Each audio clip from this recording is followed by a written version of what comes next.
এটাই, আমি কারোর ক্ষতি করিনি কোনোদিন, কারোর না, আমি কারোর ক্ষতি করিনি। শুধু তৃণমূল কংগ্রেস। এই এক মেয়ে বলছি, দিদি নির্লজ্জতার না একটা সীমা থাকা দরকার।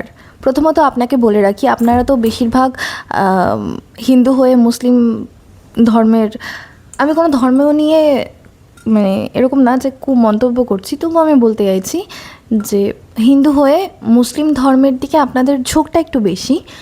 তো হয়তো আপনারা জানেন না যে আমরা সচরাচর যারা হিন্দু তারা ভগবানের কাছে কোনো উইশ রাখি বা কোনো প্রে রাখি, তাহলে সেটা একান্তে একাগ্রভাবে খুবই একান্তে মনে মনে ভগবানকে জানাই, বা যদি কান্না করার থাকে একাগ্রে কান্না করি।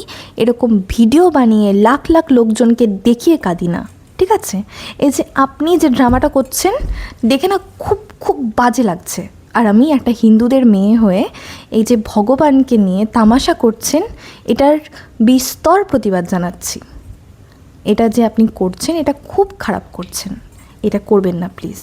এতে আমাদের যে ভগবান আছে তারা বাকি ধর্মের লোকজনের কাছে খুব হাসির খোরাক হয়ে যায়, আপনাদের মতন কিছু অসভ্য ছোটো লোক মেন্টালিটির মেয়ে মানুষের জন্য।